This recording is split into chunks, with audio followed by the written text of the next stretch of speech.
The absolute last thing that the shop needs is yet another half-finished hack job of a project. And I know this, I keep telling myself this, and yet here we are. I'm convinced that this is either going to be my single best marketplace purchase of all time ever, or quite possibly my single worst marketplace purchase of all time ever. There is no in between.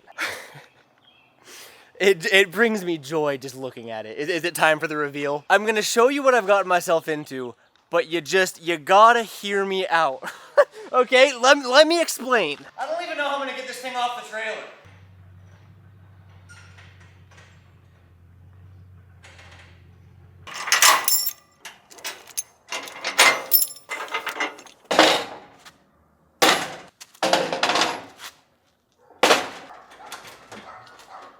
Yep, all good. Looking good on this side.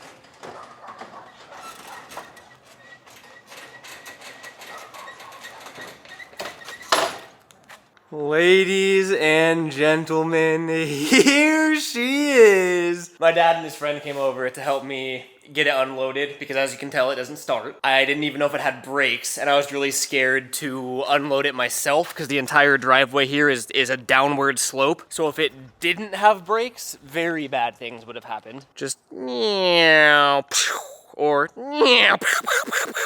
But we got her in, and we learned that it does have brakes. To be fair, the parking brake doesn't work, and even park was iffy, but the foot brake did work, so that's good. Now, where do I even begin on this thing, man? So what we have here is a 1986 Toyota van. Originally, when I saw the listing as just Toyota van, I was like, oh, what model is it? Maybe the seller doesn't even know. It's literally just a Toyota van. Like, it's one of the first years of the Toyota van. For being a 40-year-old van, it's actually surprisingly clean. You know, we got some aftermarket wheels, we got some stickers that automatically give it more horsepower, got some roof racks going on. That's funny, I didn't even notice these stickers at first, but we got eggs, milk, bananas, bread, ham, and pepper. I literally thought they were the actual racing stickers, but they're not, because this is the grocery getter.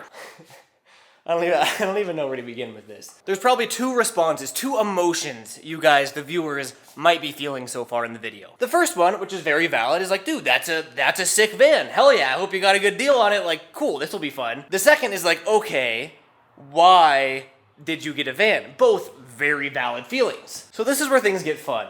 Or terribly not fun, I'm not sure yet. You may notice that the license plate says JDM van, but you'll notice that it's a, left-hand drive, US market Toyota van. So why does the license plate say JDM van? And why was I so interested in this that I drove multiple hours across the state of California to go pick it up? Let me show you something.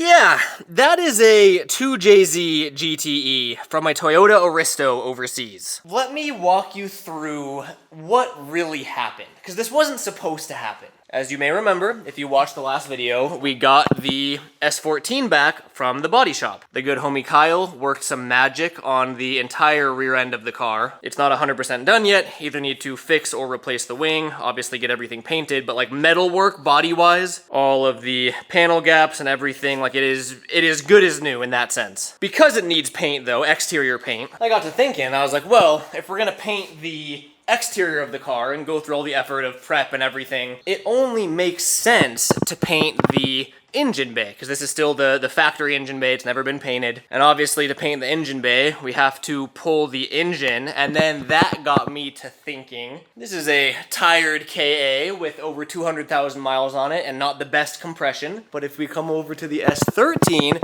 this, as crusty and musty and dusty as it looks, is pretty much a brand new KA. 180 PSI all around on the compression test, like that thing is a brand new engine. Can you see where this is going? We are gonna pull the engine on the S14 so we can clean up the engine bay, get it painted, paint the exterior of the car to make this thing look beautiful. While the engine is out, we are gonna pull off all turbo related accessories that we have added on over the years here. All of the turbo stuff is going, you guessed it, into the S13 KA, because this thing is brand new. Because this is just our beater seat time car, I do plan on driving a couple more events stock power. Obviously, we just finished this thing. I want to have some fun with it, factory NA. But the wheels are in motion to get this thing boosted. That is gonna leave us with a turbo KA on the S13, an empty engine bay in the S14, and then I'm either going to sell or refresh the non-turboed KA that we have in here. So you're probably thinking like, Garrett, how on earth does a 2JZ van come into play here? I don't know if you guys have seen the license plate on the S14, no SR. So if I'm not going KA, it pretty much SR is off limits. We can't go SR in this car. Part of me was thinking like, well, do we take the LS out of the C5? Because this has to get pulled and rebuilt regardless. Do we take this out and put it in there? And then I'm like, well, LS 240s are pretty overplayed. Plus, I mean, I actually want the LS in the C5. I really want to get this car up and running, but then again, this got pushed back even further. I will forever and always have a place in my heart for JZ engines. Whether it's a 1J, whether it's a 2J, I love pretty much everything about JZs. I love the way they sound. My first drift car, and I put that in quotes because I never actually got to drift it, was a 1JZ S13 that maybe I saved this story for another time. I've kind of just blocked it out of my memory. Let's just say that I've wanted another JZ S chassis in my life. The problem is, JZs have gotten insanely expensive, as has everything else over the past couple years. And I pretty much got priced out of any sort of factory turbo, like 1J GTE, 2J GTE. It was kind of out of the cards right now in life. And then I saw this van on Facebook Marketplace. I click on the listing, and this is the first thing I see.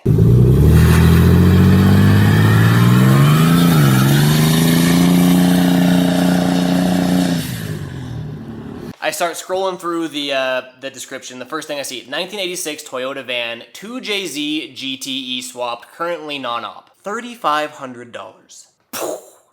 Instant mind blown. The gears in my brain start churning. I'm like, wait, 2JZ GTE. I want one of those. But wait, it comes in a van.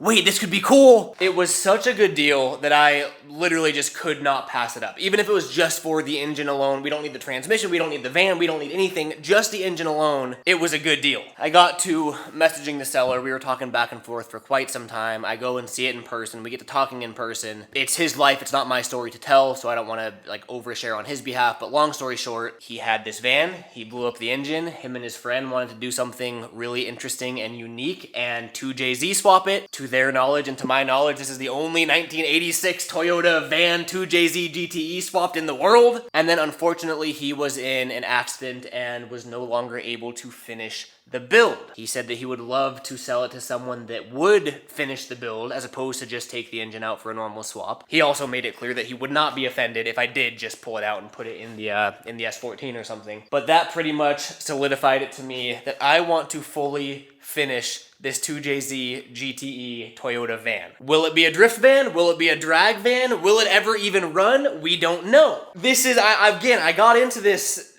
without any end goal in mind. I just figured, I mean, I make content. I think the concept of this is fantastic. I love every little bit of it. It felt like it needed to be mine. I feel like we can give it a very, very good home. As we saw in the video, it did run and drive at one point, but that was in 2022, and after talking to the seller, that was the last time this thing ever started. When I look at the engine, which off the bat, being directly under the driver's seat, JZs run notoriously hot. I think running into heat issues is going to be a very big problem with this. We'll cross that bridge when we get there. Looking at this, the wiring absolutely terrifies me in every possible way that it could. I don't like any bit of the way that this looks. We got stray wires everywhere. Oh, that's a boost gauge. Sick, okay. You know, we are deep into someone else's very unique one-of-one swap here. Obviously, taking on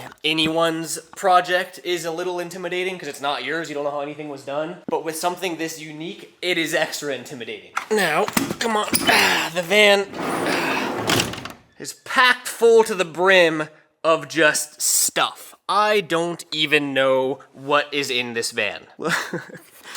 Look at that gauge, bro. This thing is crazy. I showed you guys the engine. It is a 2JZ GTE VVTi out of a Toyota Aristo from Japan. It is the entire drivetrain swap. So we have the factory automatic transmission from the Aristo, and that is bolted up to the factory 2JZ GTE, also from the Aristo. If there's one thing I've learned as an avid Facebook Marketplace buyer myself, consider every word that a seller says an absolute blatant lie. Sorry if that's judgmental, but people will try to sell you absolutely anything on Facebook Marketplace. They will lie straight out of their teeth to make something sound better than it is. The seller said that he bought the entire swap, the engine, the transmission, the ECU, the harness, from a shop in the Bay Area that specializes in like importing JDM stuff. I looked up the shop, sure enough, it exists. He said he bought it in 2017. He told me how much he bought it for in 2017. He said that he lost the paperwork because he's moved, I believe it was 3 times since then. Could be a lie. I could be overly trusting. I 100% believe him. He said that when he bought the engine from this shop, they said that there was about 30,000 miles on it. There is no way to confirm that. I don't know if that's true. That's what he told me. He told me that he compression tested the engine, and across all 6 cylinders, it was 170 PSI, or within 5 PSI of that. That is a very, very healthy 2JZ GTE, if that's correct. The problem is, I've never started this thing because the starter's bad. Allegedly. He said the starter's bad, so I'm really taking a gamble here. If we can get this thing to fire up and I compression test it and we have 170 PSI across all 6 cylinders, if it sounds healthy, the engine alone is worth double what I paid for the entire van. If it's not, and it goes more of the route of the S13 where we had to rebuild the entire engine, which again, the seller said was completely fine, it still won't be the end of the world because of the insane deal I got on this van. I also think it'll make a really good project. Sorry, that was longer than I expected, but I wanted to give you the whole rundown, the whole backstory, the lore of this van. Again, maybe this is too trusting of me, but I really do give it 50-50 odds. 50% chance that's a healthy engine and this is going to be an insane project. 50% chance I bought someone's half-finished hack job of a project that needs a lot of work. Time will tell. First thing I want to do, I want to get this thing cleaned out and see just what kind of goodies we have in here. Also, I did want to throw this in here. The seller reached out to me after buying the van, gave me his personal cell phone number, was like, hey, if you have any questions on how things were done or how to do things moving forward, like, please reach out to me. I'd love to be kept in the loop of the project. He really does seem like a very genuinely good person. That may be me being overly optimistic, but I have high hopes for this van. So it looks like we got, I don't know if these are the stock wheels or not, but it looks like we got a full set of other wheels. I'm so excited for this van, dude. You have no idea. Oh, I think this is like the factory middle seats, I believe. This is some sort of like maybe the headliner, some interior piece. A questionable cheetah print pillow, because would it really be a van from the 80s without cheetah print somewhere inside of it? Oh, more seats! This is crazy. This is what we have so far. There's a whole fuel cell back here. He had mentioned something about wanting to pull the stock gas tank to make room for the transmission or for some trans bracing, and that he was going to put a fuel cell in there to make room, but he said I needed a fuel cell, but there's a fuel cell right there, so I don't know. Yo! The factory service manual! No way! That is so sick. Hell yeah. Wow, dude. It's like, this is such a trip, man. Okay, I'm gonna keep, I feel like I should maybe be wearing gloves, though. That is toilet paper. Kind of an abnormal amount of stuffed animals, but then again, it's a van from the 80s, so who am I to judge? Dude, this is sick. We got ourselves a camelback and a pillow with an elephant on it. My mom loves elephants. She'd love this. I'm gonna give this to her as a gift. Maybe I clean it first. Maybe I clean it, then I give it to her as a gift. Yeah, dude, look at this. Got a whole fuel cell back here. Alcohol, tobacco, firearms. Who's bringing the chips? Oh man. I'm an idiot, dude. Why don't I just open the back? Is there a... okay. Did I break anything? I don't think so. Look at that. Yo, are these just some fat subs in the back? Hold on. No way. Wait, hold on. What is going on here? I think these are still connected, so I don't want to pull too hard.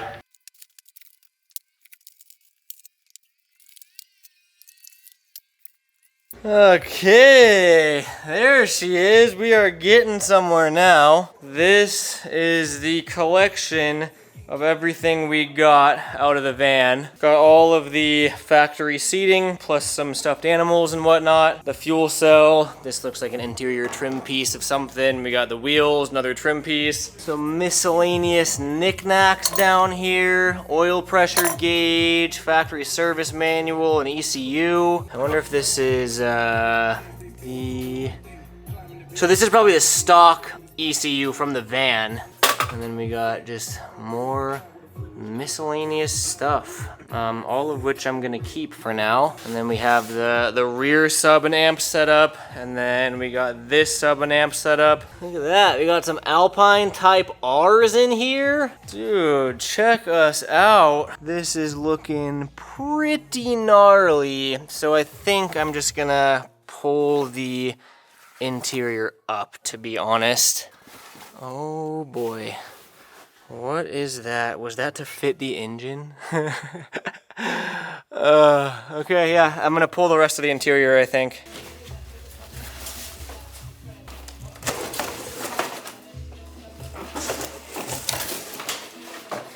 That is pretty crazy. This is difficult. I'm trying to pull these so I can pull the seat belts out, because I want this I want to clean this. But under here, that is the nut that I'm trying, like I gotta hold that nut while I unscrew the top. So I was trying to use this hole that was cut in to reach my hand in there to grab the underside of that while I'm doing it. I was able to kind of get it. So I think what I gotta do, ow, it's sharp. Get it? Oh, I think I got it. Aha! Got it. Oh, this is way better laying down like this. That's just about everything from the rear, I think. My snack provider is here. Yum, thank you. Those are good shrimp. Yeah. I'll eat them all. Alright, one more. Thank you.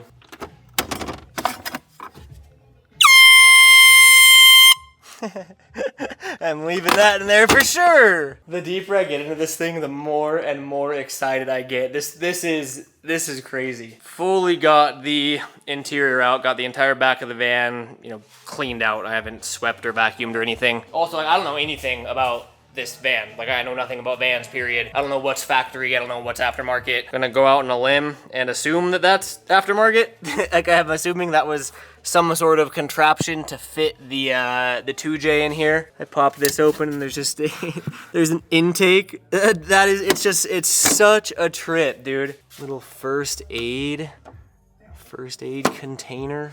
And then was this rear AC? There's just like, I'm worried about the wiring. It seems like there's some real sketchy wiring going on here. I'm like, is that where the battery goes normally?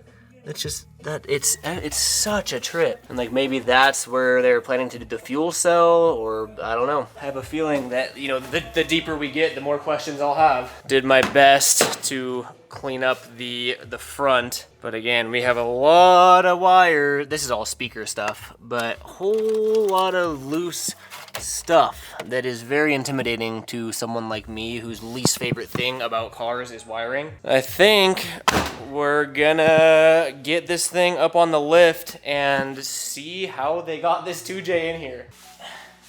I don't even think I know where to lift these things from.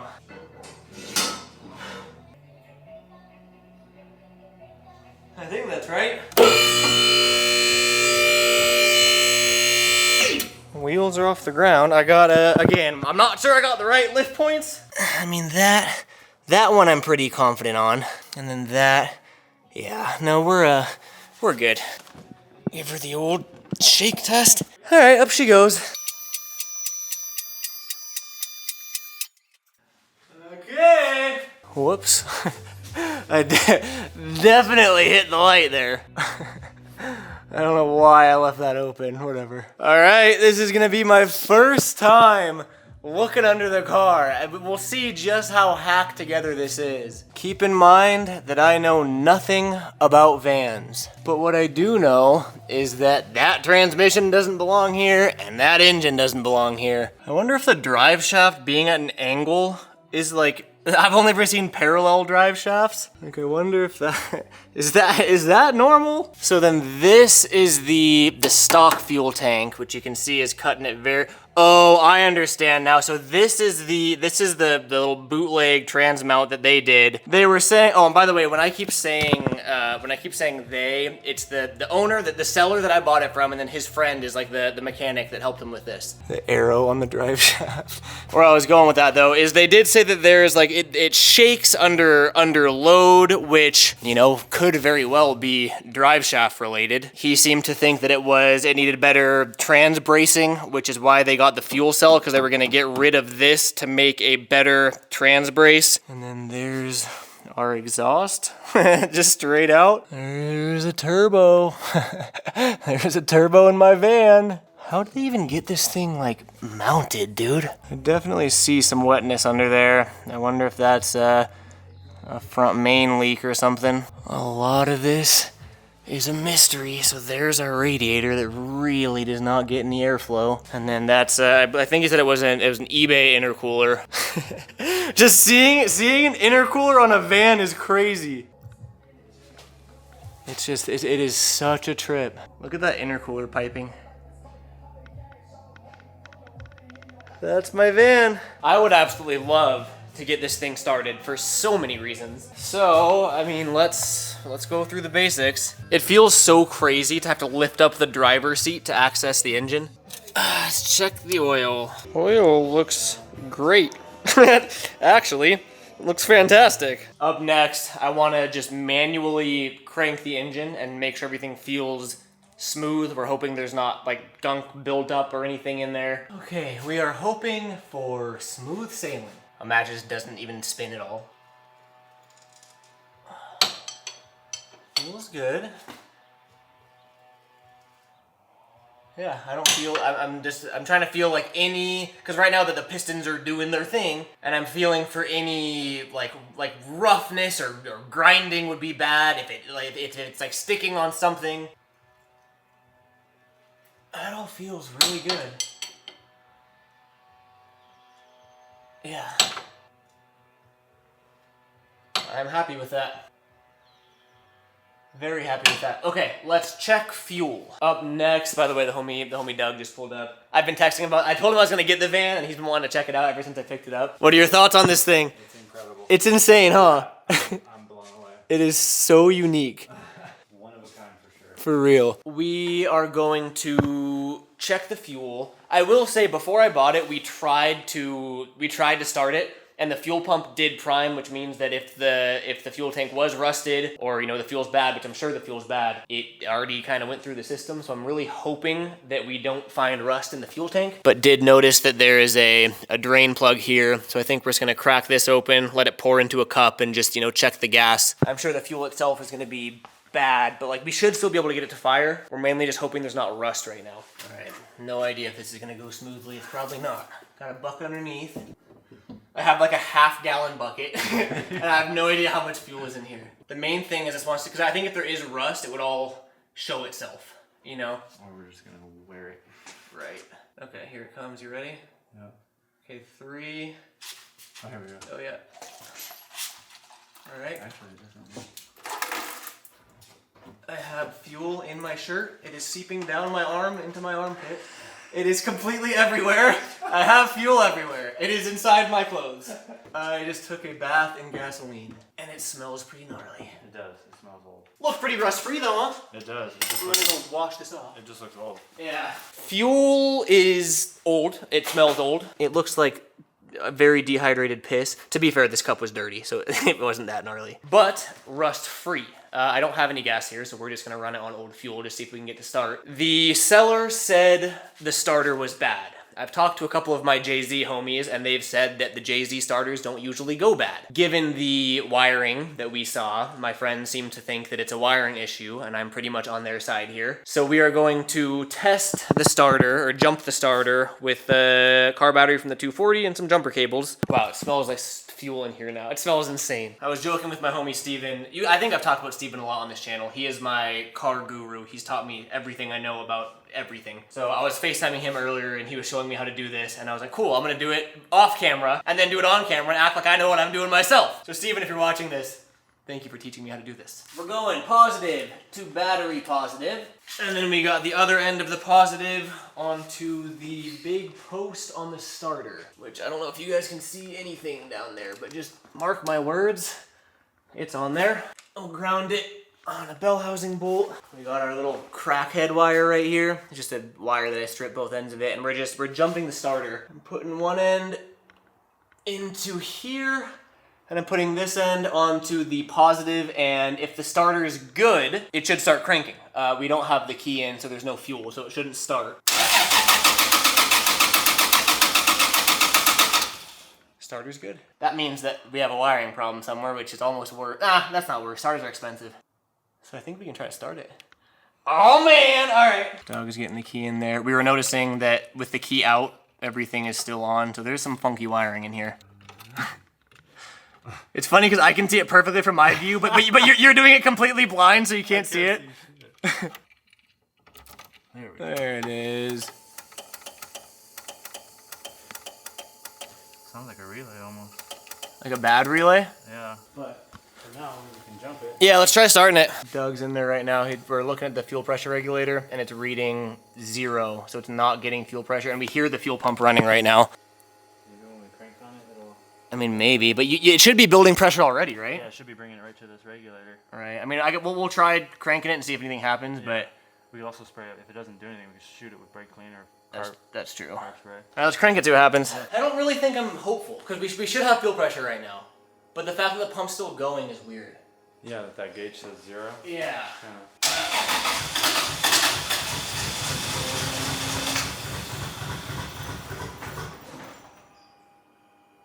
It wants it. Dude, that's probably just bad gas.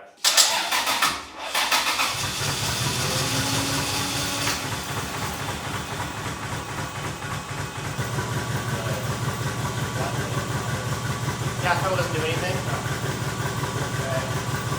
It's definitely in gear. That's funny.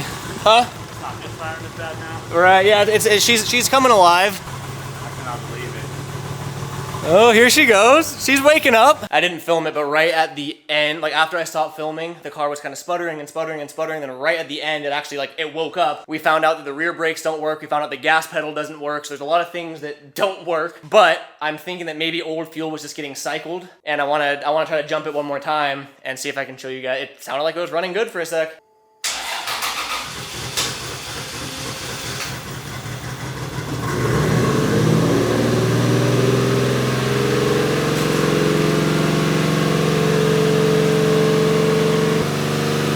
It sounds like here, you want to turn it off? It sounds like the throttle is, hold on. All right. It sounds like the throttle, however it is, however it's set up, is on, like it's not idling, it's revving high. And given the fact the gas pedal doesn't work. It's working now. Oh, it's working now? Yep. Was it like a stuck cable or what? Yep, now it's working. So is it just stuck, like throttle body open a little bit? There's a bunch of corrosion on it. Okay, should we try it again? Yep. All right.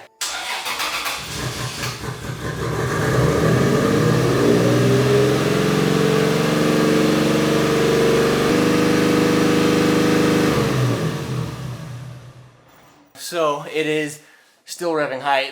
Doug thought that the throttle cable was stuck, the throttle body was stuck, and he got the pedal to actually respond. Like now, when you push the gas, the throttle body opens, like it moves, but it's still like it's as if the throttle is pushed down at like it's idling really high. I'm assuming at this point it's all going to come down to wiring. I'm getting tired though. I'm so beat. The sun is gone. I think I'm calling it for today. Only thing I'm a little, so there's no gauges. There's no oil pressure gauge. I don't think there's any temp gauges. There's nothing. There's a lot of nothing. And the fact that the engine hadn't started in 3 years and then all of a sudden it's idling at 3,500 RPM, like that's not great. I don't know if it built oil pressure. I'm gonna be so sad and mad if the engine was fine and then just revving it that high off of a cold start did some damage. Actually, no. Now that I think about it, though, it was chugging along at first. It was getting that old gas through the system. So I'm hoping it built up some oil pressure. We didn't run it for more than 30 seconds idling that high. I'm leaning towards stuck throttle body. I'll pull that off tomorrow and make sure that it's actually manually moving, or vacuum leak. High idle is a telltale sign of a vacuum leak, so I have a smoke tester that we can try. We got it started. That's a start. All right, see you guys tomorrow. Good morning. It makes me so happy seeing the, I think this is my new favorite project. Damn, I feel so bad for the Corvette though. It's been like an ongoing joke that we keep acquiring new projects before we get to the Corvette. And now, I mean, we have the van on this lift. We have the two 240s over here. And the C5 has been demoted. The C5 isn't even inside. The C5 has been demoted. Sitting outside. I'm sorry, buddy. Well, like I said, though, this thing, it needs a lot, to be honest. And even though it was completely 100% free, it is not going to be completely 100% free to get that thing to where we need it to be. But again, I mean, there is no rush on this. There's no rush on any of these projects, to be honest. The engine's got to come out. We are doing a full refresh, and I kind of want to do some other fun things while the engine's out, but I don't have the budget for that right now. And that would be partially thanks to that guy, because that wasn't really supposed to happen either. You will get your time. There is no rush. I know the people want to see you. I want to see you. Just not yet. Back to the van, though. In usual fashion of my brain, I became hyper-fixated on this. I was up pretty late last night doing a bit of research, because I'm more familiar with JZs than I am with LSs. That being said, I don't really know what I'm doing. I spent last night doing a bunch of research and then talking to a couple of my friends who are very well-versed with JZ engines. We came to a couple conclusions. One of them is going to be no surprise to you guys whatsoever. We think that there is some sketchy stuff going on with the electrical. And you're probably looking at this and thinking, wow, really? There's some sketchy stuff going on with the electrical? I would have never guessed. Even me with my very limited knowledge, when I was buying the van, I saw that and I was like, oh, there's gonna be some electrical things to work out here. I mean, you got what is that, stock harness with just some male connectors in there. More of that over here. That's the ECU is somewhere in there, just spliced together with a bunch of butt connectors. I was mainly doing research about the throttle body, and I guess that ETCSI is different. Something that's new to me. I forget if I even showed you this, but when the car would idle, giving the gas, like pushing the throttle down, would do nothing. Zero response whatsoever. We have since disconnected the throttle cable, but we were still able to, give it gas manually and open that throttle body. I have not popped this off to see if it's actually mechanically engaging, because there's a little plate in there that opens and closes as you give it gas. But I guess with this ETCSI, it's an electric throttle body, or half electric, half mechanical. I'm still figuring that out, or learning about that, I should say. But what we noticed is the mechanical opening of it. It would do nothing, it would do nothing, it would do nothing, it would do nothing. Then the last 20%, it would kick in and actually rev the engine. But the first 80% has no effect on the idle whatsoever. Because it's all the electrical throttle body stuff, it has to be, like, the most logical explanation is that something wiring is messed up somewhere. What I should do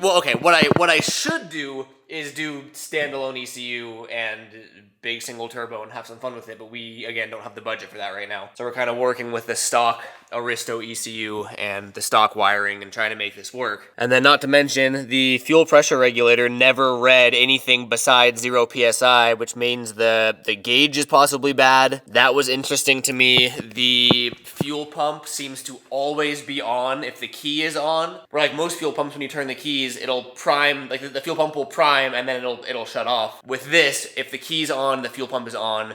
for eternity until the car's on. That's all stuff that can be fixed with proper wiring, but I hate everything about this. And then the high idle, like idling at 3,500, 4,000 RPM, I'm still leaning towards a vacuum leak somewhere in the engine for that. The biggest two things I see here that are going to be issues are the wiring and dealing with heat, because JZs run hot. Nothing we can't solve. I'm determined we're going to solve this, and we're going to do this right. I think up next, I want to smoke test this and check for vacuum leaks and then start digging into this wiring. That being said though, this video is already a little bit longer than I expected. I think I'm going to wrap it up here for episode 1 of our 1980, it's 86, right? Our 1986 2JZ GTE van. What a sentence. I didn't think I'd ever be saying that. I really do think that this is going to be one of my favorite projects on this channel. As always, I appreciate you guys watching and making just absurd stuff like, it's not even absurd, it's just fun. Making fun stuff like this possible. So thank you for watching. I will catch you next video. Peace out.